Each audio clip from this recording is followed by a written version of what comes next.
नमस्कार दोस्तों। आज इस एक्सप्लेनर में हम एक ऐसे टॉपिक पर बात करने वाले हैं जिसे अक्सर काफी बोरिंग और सिर्फ नियम कानून का पुलिंदा मान लिया जाता है, हिंदी व्याकरण। लेकिन सच कहूं तो व्याकरण कोई रटने वाली चीज नहीं है। ये एक बेहद जीवित, धड़कती हुई प्रणाली है जो हमारी सदियों पुरानी सांस्कृतिक यात्रा को दिखाती है। तो चलिए आज इसी भाषा के निर्माण, इसकी संरचना और ध्वनियों के रहस्य को मिलकर सुलझाते हैं। सोर्स मटेरियल के बिल्कुल शुरू में ही एक बहुत गहरी फिलोसॉफिकल बात आती है। भाषा की शुद्धता ही उसकी प्राण शक्ति है। अगर हम थोड़ा ध्यान दें तो समझ आएगा कि जब हम व्याकरण के नियमों को समझते हैं तो हम सिर्फ किताबी बातें नहीं कर रहे होते। दरअसल एक शुद्ध भाषा ही समाज को भावनात्मक रूप से और राष्ट्रीय स्तर पर एक साथ जोड़े रखने का सबसे तगड़ा माध्यम है। यही तो इंसान के सुख दुख बांटने का एकमात्र जरिया है ना। तो आज के सफर की रूपरेखा कुछ ऐसी रहेगी। 1. The essence of Hindi. 2. Sounds and phonetics explained. 3. Standardising the Devanagari script. 4. Tracing Hindi word origins. 5. The global word tapestry. और आखिर में 6. Meaning, structure and sound. Basically हम उन माइक्रोस्कोपिक ध्वनियों से शुरू करके विशाल शब्दावली तक का एक मजेदार सफर तय करेंगे। चलिए पहले खंड की तरफ बढ़ते हैं, द एसेंस ऑफ हिंदी। यहाँ हम इस भाषा की ऐतिहासिक और सांस्कृतिक नींव पर एक तेजी से नजर डालेंगे। देखिए, हिंदी का जन्म रातों रात नहीं हुआ था।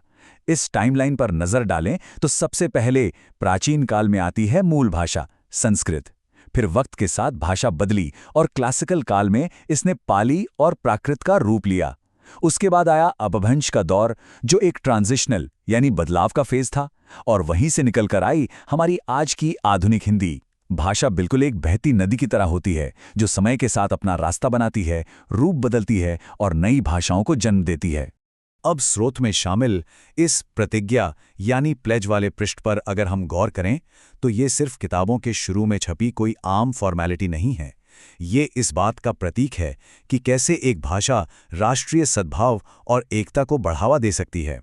एक सहज, साझी भाषा पूरे देश के लोगों को एक दूसरे के साथ भाईचारे और शेयर्ड मूल्यों के धागे में बांधती है। अब आते हैं दूसरे खंड पर, साउंड्स एंड फोनेटिक्स एक्सप्लेन्ड। यहाँ हम हिंदी के सबसे शुरुआती निर्माण खंडों यानी माइक्रोस्कोपिक बिल्डिंग ब्लॉक्स के बारे में बात करेंगे। फोनेटिक्स को समझना सच में बड़ा दिलचस्प है क्योंकि इसे सीधा हमारे शरीर की एनाटॉमी से जोड़ा गया है। मतलब जब हम बोलते हैं तो हवा कहाँ टकराती है। जैसे कंठे ध्वनियाँ सीधे गले यानी थ्रोट से आती हैं, तालव्य आवाज़ें निकालते वक्त जीभ तालु यानी पैलेट को छूती है, मूर्धन्य में जीभ पीछे की तरफ मुड़ती है, दंते में दांतों को छूती है और ओष्ठ्य ध्वनियाँ दोनों होठों के मिलने से बनती हैं। ये अपने आप में एक पूरा विज्ञान है। इसी विज्ञान को थोड़ा और गहराई से देखें तो आवाज़ों को और भी तरीकों से बांटा गया है।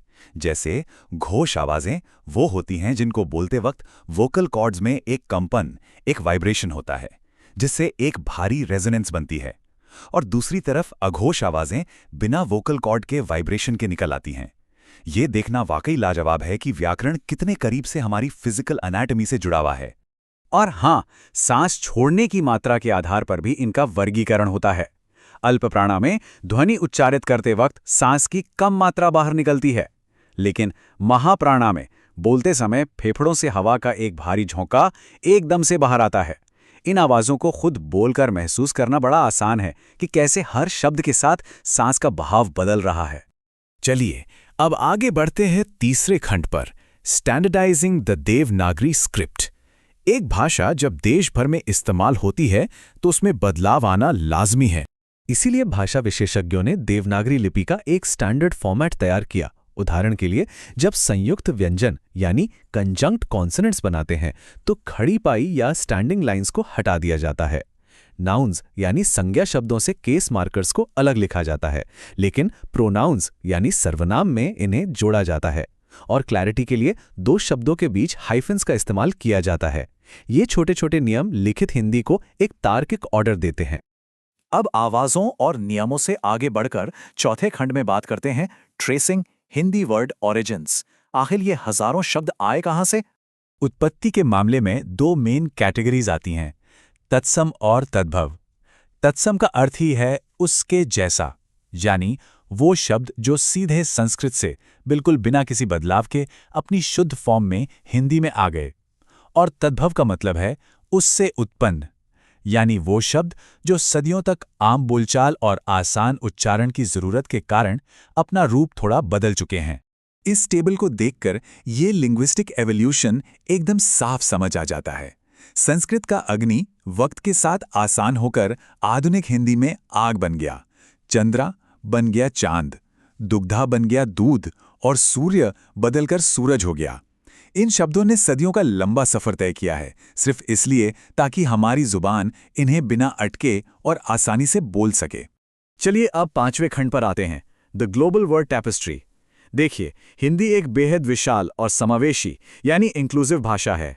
सदियों के व्यापारिक और सांस्कृतिक लेन देन के चलते हिंदी ने विदेशी शब्दों को बड़ी खूबसूरती से एक मेल्टिंग पॉट की तरह खुद में घोल लिया है। आज रोजमर्रा की जिंदगी में हम अरबिक शब्द जैसे कानून और इनाम, पर्शियन शब्द जैसे अखबार और ज़मीन, पोर्तुगीज शब्द जैसे साबुन और एल्पिन और यहाँ तक कि इंग्लिश शब्द जैसे डॉक्टर और टिकट का इतनी आसानी से इस्तेमाल करते हैं कि लगता ही नहीं कि ये किसी और भाषा से आए हुए लोन वर्ड्स हैं।